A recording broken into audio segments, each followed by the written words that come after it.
ಶ್ರೀ ಗುರು ಬಸವಲಿಂಗಾಯ ನಮಃ. ದೇವರ ಬಗ್ಗೆ ಮಾತನಾಡೋದು ಅಷ್ಟು ಸುಲಭ ಅಲ್ಲ.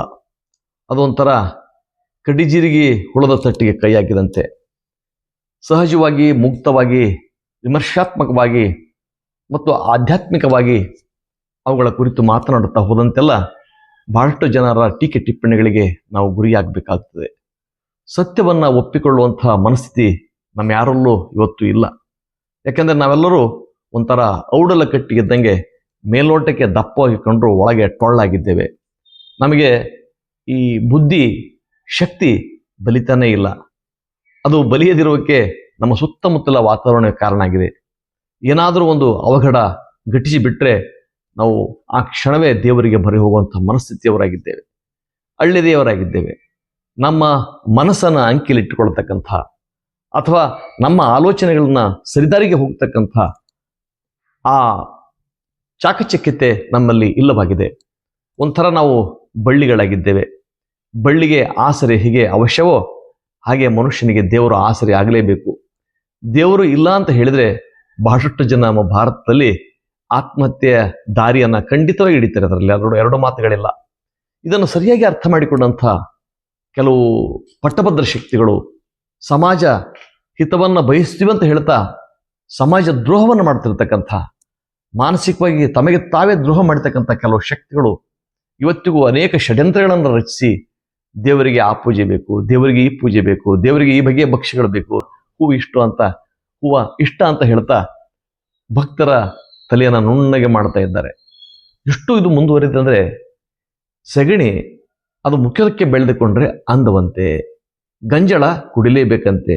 ಈಗ ಹೇಳ್ತಕ್ಕಂಥ ಜನಗಳು ಅಕ್ಷರಶಃ ಸೆಗಣಿಯನ್ನು ಮುಖಕ್ಕೆ ಹೆಚ್ಚಿಕೊಂಡ್ರೆ, ಗಂಜಳವನ್ನು ಕುಡಿದ್ರೆ ಅದನ್ನು ಒಪ್ಪಬಹುದು. ಆದರೆ ಹೇಳುವಂಥ ಈ ಜನಗಳು ಎಂದಿಗೂ ಕೂಡ ಅದನ್ನು ಅನುಸರಿಸುವುದಿಲ್ಲ. ಇವರಿಗೆ ಆ ಪರಮಾತ್ಮ ಇದ್ದರೆ ಹೀಗೆ ಮೆಚ್ಚುಗೆ ವ್ಯಕ್ತಪಡಿಸ್ತಾನೋ ನನಗಂತೂ ಗೊತ್ತಿಲ್ಲ. ಈ ಬಗ್ಗೆ ಶರಣರು ತುಂಬ ಖಚಿತವಾಗಿ, ಅತ್ಯಂತ ಸ್ಪಷ್ಟವಾಗಿ ನಿಲುವುಗಳನ್ನು ಉಳ್ಳವರಾಗಿದ್ದರು. ಅವರು ದೇವರ ಬಗ್ಗೆ ಆಲೋಚನೆ ಮಾಡೋದಕ್ಕಿಂತ ಮುಂಚೆ ಅವರು ದುಡಿತದ ಬಗ್ಗೆ ಆಲೋಚನೆ ಮಾಡಿದರು. ಆಲೋಚನೆ ಮಾಡಲಿಲ್ಲ, ದುಡಿತಕ್ಕೆ ಅವರು ಇಳಿದ್ರು, ಬೆವರನ್ನು ಸುರಿಸಿದ್ರು, ಬೆವರಿಗೆ ಬೆಲೆಯನ್ನು ತಂದು ಕೊಟ್ಟರು. ಎಲ್ಲೋ ಸುಖ ಸಂಕಟ ಕಥೆಗಳನ್ನು ಹೇಳ್ತಾ ಕುಂತದ್ದಂಥ ಈ ಜನಗಳ ಪೆಡಂಭೂತಗಳನ್ನು ಜನರ ಮನಸ್ಸಿನ ಹೊರಗಡೆ ಅಟ್ಟಿಬಿಟ್ರು. ಕಾಯಕವೇ ಕೈಲಾಸ ಅಂತ ಹೇಳಿದ್ರು. ಕೈಲಾಸ ಅಂದರೆ ದುಡಿಯುವಲ್ಲೇ ನೀನು ಕೈಲಾಸವನ್ನು ಕಾಣು ಅಂತ ಹೇಳಿದ್ರು.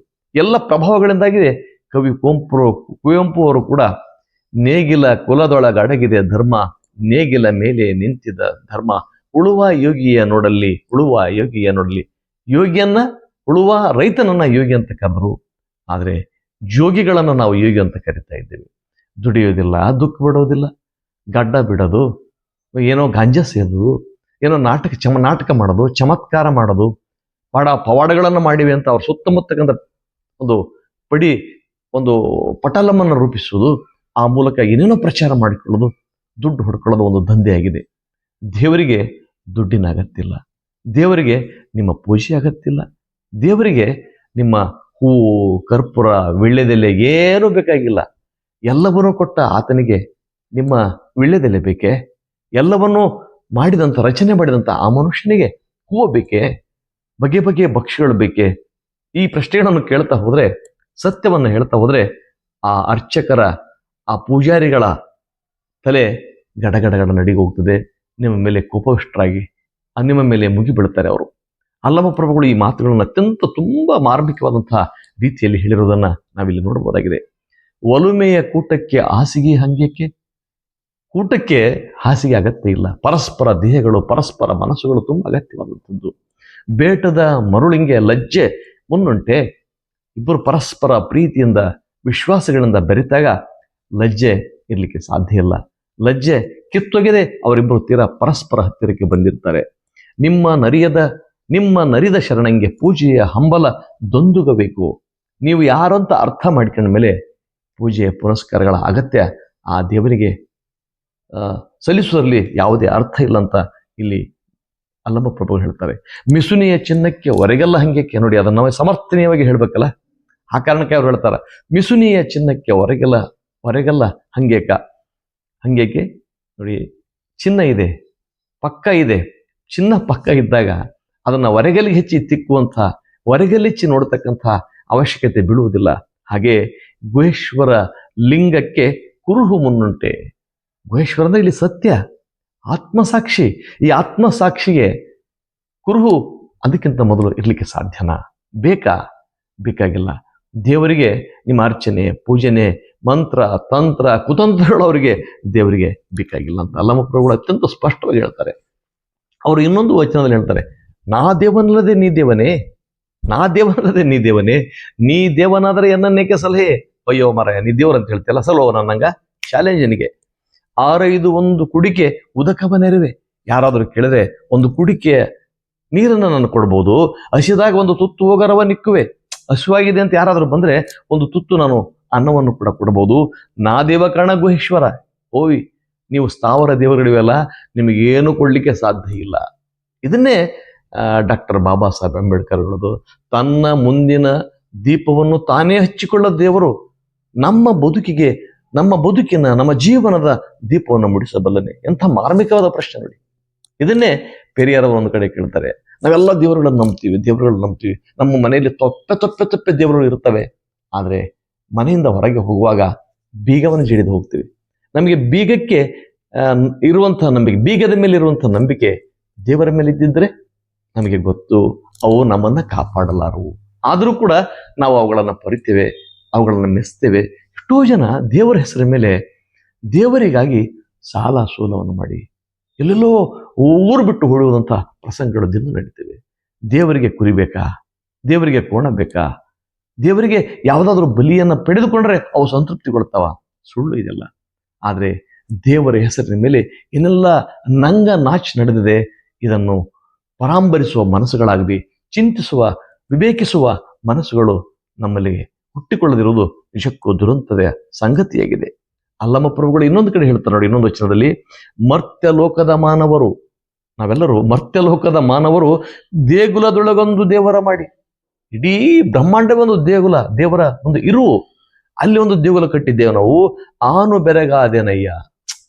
ಈ ಬ್ರಹ್ಮಾಂಡದೊಳಗೆ ಮತ್ತೊಂದು ದೇವಾಲಯ ಕಟ್ಟಿ ನಾನು ಬೆರಗಾದೆ, ಆ ಆಲೋಚನೆಗೆ, ಆ ಚಿಂತನೆಗೆ, ಆ ಹೊಳಗೆ ಬೆರಗಾದೆ ಅಂತ ಅಲ್ಲಮ ಪ್ರಭುಗಳು ಹೇಳ್ತಾರೆ. ನಿತ್ಯ ಅರ್ಚನೆ ಪೂಜೆ ಮಾಡಿಸಿ, ನಿತ್ಯ ಕ್ಷಣವೂ ಅರ್ಚನೆ ಪೂಜನೆಯ ದೇವರಿಗೆ ಮಾಡಿಸಿ, ಭೋಗವೋ ಮಾಡುವುದ ಕಂಡು, ಆ ಹೆಸರಿನ ಮೇಲೆ ಮಾಡ್ತೀವಲ್ಲ ಭೋಗ ಮಾಡುವುದ ಕಂಡು ನಾನು ಬೆರಗಾದೆನು. ನಿಜಕ್ಕೂ ಇದು ಬೆರಗಾಗುವಂಥ ದಿನಮಾನಗಳೇ. ದೇವರಿಗೆ ಕಿರೀಟ ಮಾಡಿಸೋದು, ದೇವರಿಗೆ ಬಂಗಾರದ ಕಿರೀಟ ಮಾಡ್ಲಿಕ್ಕೆ ಸಾಧ್ಯನಾ? ಬಂಗಾರನೇ ಆತನ ಇರುವಾಗ ಬಂಗಾರದ ಕಿರೀಟ ಅಗತ್ಯವೇ? ನಾವು ಯಾರು ಕೇಳೋದಿಲ್ಲ.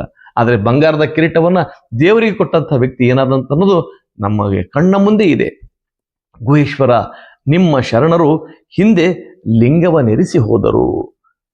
ಇದನ್ನ ನಾವು ಅರ್ಥ ಮಾಡಿಕೊಳ್ಳಬೇಕಾಗಿದೆ. ಇದನ್ನು ಅರ್ಥ ಮಾಡಿಕೊಳ್ಳದೆ ದೇವರ ಹಿಂದೆ ಬೆನ್ನು ಬೀಳುವ ಅಗತ್ಯ ಇಲ್ಲ ಅಂತ ಬಸವಾದಿ ಶರಣರಿಗೆ ಆವಾಗಲೇ ಅನಿಸಿತ್ತು. ನಾವು ಹೇಗಿದ್ದೇವೆ ಅಂತ ಅನ್ನೋದಕ್ಕೆ ಆದಾಯನ ಒಂದು ವಚನ ಹೇಳಿ ನನ್ನ ಮಾತುಗಳನ್ನು ಮುಗಿಸಲು ಬಯಸ್ತೇನೆ. ಸೂಕರಂಗೆ ಸುಗಂಧ ಸೊಗಸುವುದೇ. ಸೂಕರ ಹಂದಿ ಇದೆ. ಹಂದಿಗೆ ಎಂದೂ ಕೂಡ ಗಂಧದ ಜೊತೆ ಅಥವಾ ಸುಗಂಧದ ಜೊತೆ ಅದು ಗುದ್ದಾಡಬಲ್ಲದೆ. ಅದಕ್ಕೆ ಯಾವಾಗಲಿದ್ರೂ ವಲಸೆ ಬೇಕು. ವಲಸೆ ಅದರ ಸ್ಥಾನ, ವಲಸೆ ಅದರ ಒಡನಾಡಿ. ಹಾಗಾಗಿ ಆ ಸೂಕರ ಆ ಸುಗಂಧಕ್ಕೆ ಬರುವುದಿಲ್ಲ, ದುರ್ಗಂಧದ ಎಡೆಗೆ ಅದು ಹೋಗ್ತದೆ. ಶುನಕಂಗೆ ಷಡುರಸ ಸ್ನಾನ ಸಂಘಟಕವೇ. ಈ ನಾಯಿ ಇದೆ, ನಾಯಿಗೆ ಷಡ್ರಸವಾದಂಥ ಸ್ನಾನ ಮಾಡಿಸಿದ್ರೆ ಸ್ನಾನ ಸಂಘಟವೇ. ಅದಕ್ಕೆ ಸಾಧ್ಯನಾ? ಅದಕ್ಕೆ ಬೇಕಾಗ್ತದ? ಸಾಧ್ಯನ? ಎಲ್ಲೆಲ್ಲೋ ಹೋಗಿ ಹೊರಡಾಡಿ ಬರೋದು ಅದು. ಹಾಗೆ ಕತ್ತೆಗೆ ಕರ್ಪೂರ ಯೋಗ್ಯವೇ. ಕತ್ತೆ ಇದೆ, ಕರ್ಪೂರನೇ ಅದಕ್ಕೆ ಗೊತ್ತಿಲ್ಲ. ಆ ಸುಗಂಧಭರಿತವಾದ ವಾಸನೆ ಅದಕ್ಕೆ ಬೇಕಾಗಿಲ್ಲ. ಅದು ಎಲ್ಲೆಲ್ಲೋ ಬಿದ್ದು ಹೊರಡಾಡ್ತಕ್ಕಂಥ ಕತ್ತೆಗೆ ಸುಗಂಧ ಬೇಕಾಗಿಲ್ಲ. ಮರ್ಕಟಂಗೆ ಮುಖರ ಸಾಧ್ಯವೇ. ಮರ್ಕಟಂಗೆ ಕೋತಿಗೆ ಯಾವುದಾದ್ರೂ ಕೀಟ ಸಾಧ್ಯ ಆಗ್ತದನೋ, ಅದು ಇಷ್ಟಪಡ್ತೈತೇನೋ? ಸಾಧ್ಯನೇ ಇಲ್ಲ. ದುರ್ವರ್ತನೆ ಉಳ್ತಕ್ಕಂಥ, ದುರ್ವಿಚಾರ ಉಳ್ತಕ್ಕಂಥ ವ್ಯಕ್ತಿಗಳಿಗೆ, ದುರಾತ್ಮರಿಗೆ ಸೌರಾಷ್ಟ್ರ ಸೋಮೇಶ್ವರ ಲಿಂಗ ಸನ್ನಿಹಿತವೇ. ಸೌರಾಷ್ಟ್ರ ಸೋಮೇಶ್ವರ ಲಿಂಗ ಅವರಿಗೆ ಹಿತವಾಗುವುದಿಲ್ಲ. ಅವರಿಗೆ ಆತ್ಮಸಾಕ್ಷಿ ಇಲ್ಲ, ಅರಿವು ಇಲ್ಲ. ಅರಿವು ಆತ್ಮಸಾಕ್ಷಿ ಇಲ್ಲದೆ ಹೋಗ್ತಕ್ಕಂಥ ಜನಗಳು ದೇವರು ದೇವರು ದೇವರು ಎಂದು ಒಂದೇ ಸಮ ದುಂಬಾಲು ಬಿದ್ದು ಅವುಗಳಿಂದ ಹೊರಟಿದ್ದಾರೆ. ದೇವರನ್ನ ಎಲ್ಲೋ ದೇಗುಲದಲ್ಲಿ, ಮಸೀದಿಯಲ್ಲಿ, ಚರ್ಚ್ಗಳಲ್ಲಿ ಹುಡುಕುವ ಅವಶ್ಯಕತೆ ಇಲ್ಲ. ಅವೆಲ್ಲವೂ ಪ್ರಾರ್ಥನಾ ಕೇಂದ್ರಗಳಷ್ಟೇ. ಪ್ರಾರ್ಥನಾ ಕೇಂದ್ರಗಳಲ್ಲಿ ನಮ್ಮ ಆತ್ಮವಿಮರ್ಶನ ಮಾಡಿಕೊಳ್ಳಬೇಕು. ಪ್ರಾರ್ಥನಾ ಕೇಂದ್ರಗಳಲ್ಲಿ ನಮ್ಮ ಅರಿವನ್ನು ಜಾಗೃತಗೊಳಿಸಬೇಕು.